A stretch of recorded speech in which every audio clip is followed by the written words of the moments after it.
हे भगवान, आज तो कितना भयानक तूफान आया है। यदि इसी प्रकार बारिश होती रही तो मेरी तो सारी फसल नष्ट हो जाएगी। प्रकाश एक बहुत ही सच्चा और ईमानदार व्यक्ति था। वो अपने बूढ़े माता पिता के साथ इसी घर में रहता था। पूरी रात जोर जोर से बारिश और तूफान होता रहता है।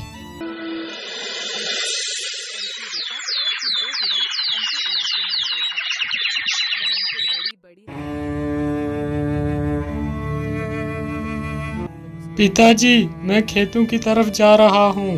अभी जल्दी ही लौट कर वापस आ जाऊंगा। इतना बोलकर प्रकाश वहाँ से खेतों की ओर निकल जाता है।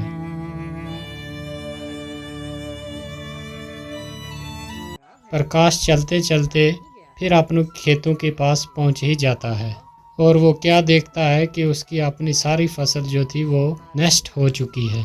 हे भगवान, ये क्या हो गया? अब मैं क्या करूँगा? मेरी तो सारी फसल नष्ट हो चुकी है। अनाज कहाँ से लाऊंगा और अपने बूढ़े माता पिता को क्या खिलाऊंगा? बेचारा प्रकाश वहाँ पेड़ के नीचे बैठकर बहुत देर तक रोता रहता है। हे भगवान, मेरे परिवार का सहारा बस ये खेत ही था। आज वो भी नष्ट हो गया। अब मैं क्या करूँगा? अब तो यहाँ रहकर मैं अपने माता पिता का पेट नहीं भर पाऊँगा। मैं ऐसा करता हूँ, अपने बूढ़े माता पिता को साथ लेकर कहीं दूसरे गांव में चला जाता हूँ। इतना कहकर प्रकाश वहाँ से अपने घर की तरफ चल देता है।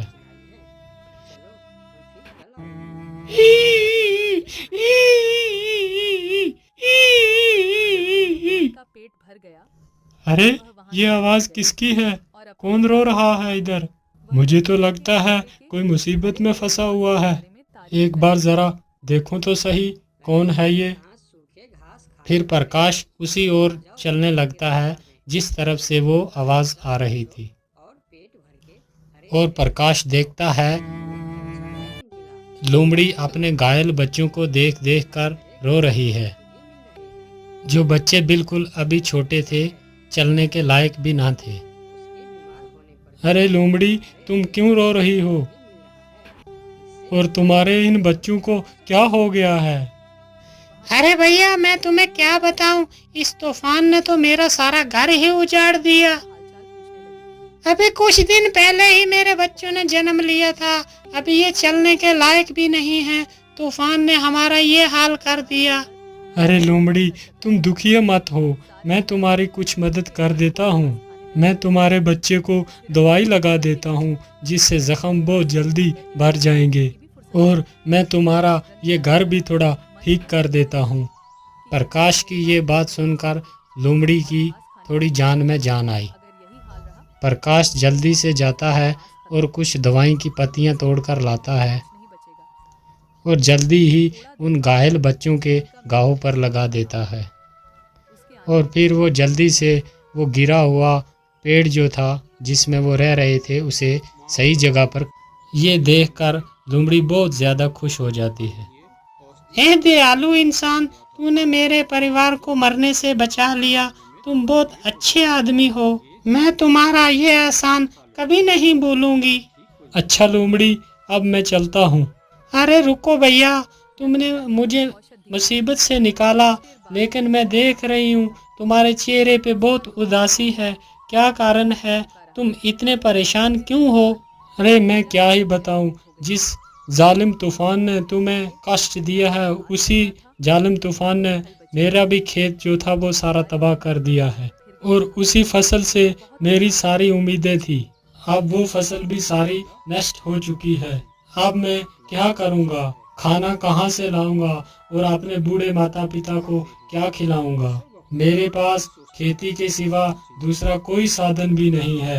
अब तुम ही बताओ, मैं क्या करूं? अरे मेरे भाई, आप दुखी मत हो। आपने इतनी हमारी मदद की है तो मैं भी आपकी एक मदद कर देती हूँ। मैं तुम्हें एक खजाने का रास्ता बताती हूँ जिसकी वजह से तुम्हारी गरीबी हमेशा के लिए खत्म हो जाएगी। लेकिन वो खजाना है कहाँ? वो खजाना तुम्हें नीलगिरी की पहाड़ियों में मिलेगा। याद रहे, वो खजाना देखकर तुम्हें ज्यादा लालची नहीं बनना। अगर तुम्हारे मन में ज्यादा लालच आई तो वो खजाना तुम्हें नहीं मिलेगा। ठीक है, मैं तुम्हारी बात को याद रखूंगा। अच्छा, मैं चलता हूँ। इतना बोलकर प्रकाश खजाने की खोज में निकल पड़ता है। प्रकाश चलते चलते बहुत ज्यादा थक गया था और उसे भूख भी बहुत लगी हुई थी। अरे, मैं तो चलते चलते बहुत ज्यादा थक गया हूँ और मुझे भूख भी बहुत लगी है। यहाँ तो आसपास कुछ भी नजर नहीं आता। मैं ऐसा करता हूँ कि कुछ आसपास ही खाने को ढूंढता हूँ, शायद कुछ खाने के लिए मिल जाए। इतना सोचकर प्रकाश खाना ढूंढने लगता है। काफी देर इधर उधर भटकने के बाद उसे एक आम का पेड़ दिखाई देता है जिसमें बहुत सारे आम लगे हुए थे। अरे, इस पेड़ में तो कितने सारे आम लगे हुए हैं। मैं जल्दी से कुछ आम तोड़ लेता हूँ। और प्रकाश जैसे ही उस आम की तरफ अपना हाथ बढ़ाता है तो पेड़ के सारे आम गायब हो जाते हैं। ये देखकर प्रकाश बहुत ही हैरान हो जाता है। अरे, ये क्या हुआ? अचानक से वो सारे आम कहाँ गायब हो गए? बेटा, तुम इस पेड़ के आम ऐसे नहीं खा पाओगे। अरे, ये किसकी आवाज है? कौन है? और आसपास तो मुझे कोई भी नहीं दिखाई देता, फिर ये आवाज कहाँ से आ रही है? बेटा, मैं तो तुम्हारे सामने ही खड़ा हूँ। मैं एक पेड़ हूँ। लेकिन क्यों पेड़? मैं तुम्हारे फल क्यों नहीं खा सकता? बेटा, इंसानों ने हमें बहुत सारे कष्ट दिए हैं। हमने इंसानों के लिए क्या कुछ नहीं किया। उन्हें अपने स्वादिष्ट फल खिलाए और हम खुद धूप और बारिश में तकलीफ उठाते रहे। लेकिन तुम इंसानों को अपनी छाया में बिठाया। लेकिन बदले में तुम इंसानों ने हमारे लिए क्या किया? तुमने बारी बारी सारे पेड़ काट दिए हैं, जिसकी वजह से आज इतनी कड़कती धूप पड़ रही है। इसका कारण सिर्फ तुम ही हो। और इस गर्मी की वजह से हमें भी पर्याप्त पानी नहीं मिल रहा। इसकी वजह से हमारी तने भी सूख रहे हैं आहिस्ता आहिस्ता। अगर ऐसा ही चलता रहा तो जल्दी ही पृथ्वी का विनाश हो जाएगा। यदि इस विनाश को रोकना है, यदि कोई व्यक्ति एक पेड़ किसी मजबूरी के कारण काटता है तो उसके बदले कम से कम उसे 3 पेड़ लगाने होंगे, तभी हम इस पृथ्वी को सुरक्षित रख सकते हैं।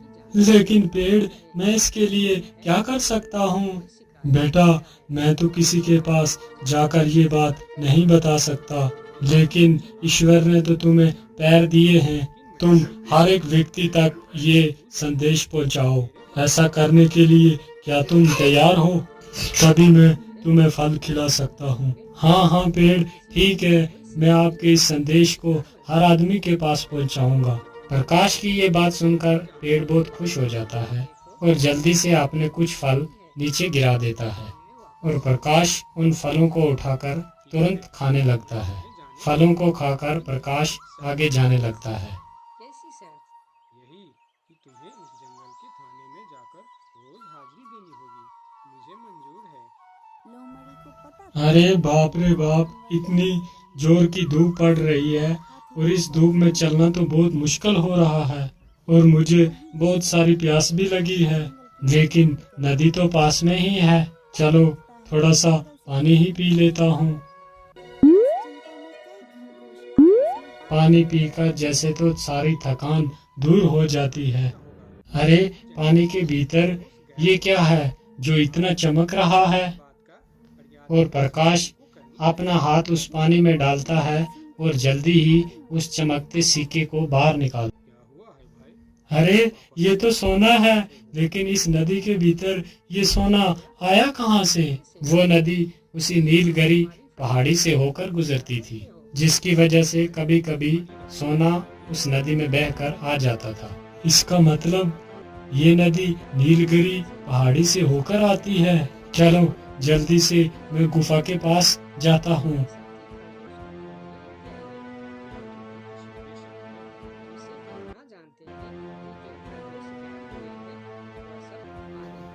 प्रकाश चलते चलते जल्दी ही नीलगिरी पहाड़ी के पास पहुंच जाता है।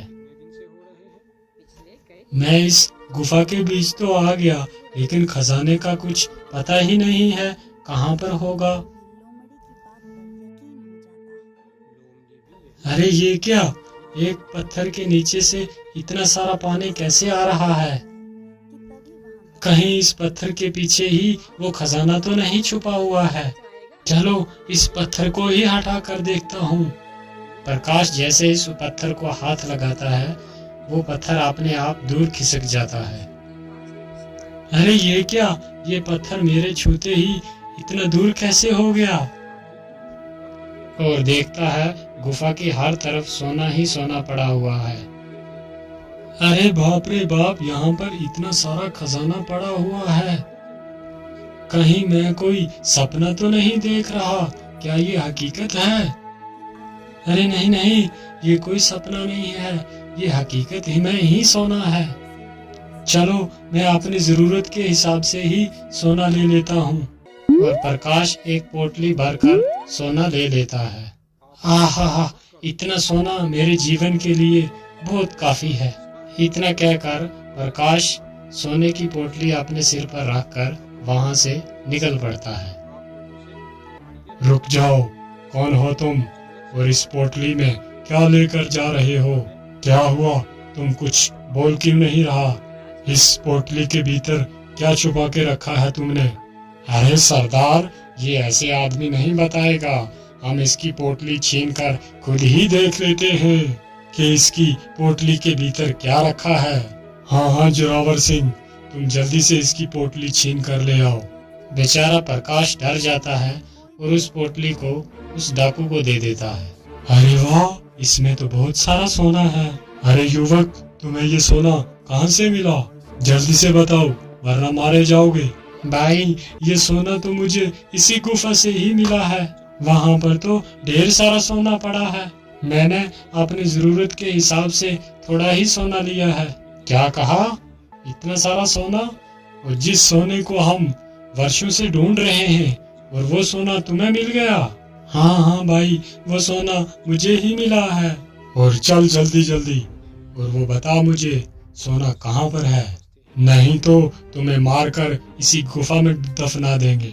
ठीक है भाई, अब मुझे कुछ मत करना, मैं आपको उसी गुफा के अंदर ले चलता हूँ। और जल्दी से जाकर उस बड़े पत्थर के पास रुक जाता है। क्या हुआ, तुम यहाँ पर क्यों रुक गए? यहाँ पर तो कोई सोना नजर नहीं आ रहा। अरे भाई, इस पत्थर के पीछे ही तो वो खजाना छुपा हुआ है। क्या इस पत्थर के पीछे वो खजाना है? लेकिन तू इस पत्थर के पीछे गया कैसे, और तुमने अकेले ने ये रास्ते से हटाया कैसे? अरे दुष्ट, तू मुझे मूर्ख बना रहा है कि तूने अकेले ही नहीं ये इतना बड़ा पत्थर हटा लिया, जबकि हम सारे लोग मिलकर इस पत्थर को दिन भर नहीं हिला सके, और तूने इस पत्थर को अकेले ही हटा दिया। नहीं भाई, मैं झूठ नहीं बोल रहा, मैंने सचमुच अकेले ही इस पत्थर को हटाया था और इसके अंदर मैं गया था। यदि ऐसी ही बात है तो तू मेरे सामने ही इस पत्थर को हटा, जरा मैं भी तो देखूं कि तूने अकेले ही इतने बड़े पत्थर को कैसे हटा दिया। ठीक है भाई, मैं अभी इस पत्थर को हटाता हूँ। इतना कहकर प्रकाश जैसे ही उस पत्थर को छूता है, वो पत्थर अपने आप दूर खिसक जाता है। पत्थर दूर खिसकते ही गुफा का सारा खजाना साफ साफ दिखाई देता है। खजाना देखकर तीनों डाकू तो पागल ही हो जाते हैं। अरे वाह वाह वाह, इतना सारा खजाना है। आखिरकार ये सोना हमारे हाथ लग ही गया। अब तो हम ही इस सारे खजाने को उठाकर ले जाएंगे। डाकू के इतने बोलते ही गुफा का दरवाजा अपने आप बंद हो जाता है। तीनों दुष्ट डाकू उसी गुफा के अंदर फंस जाते हैं और प्रकाश अपनी उस सोने की पोटली को उठाता है और वहां से भाग जाता है। और वो डाकू तीन के तीन अंदर ही उस गुफा के दम घुट के मर गए।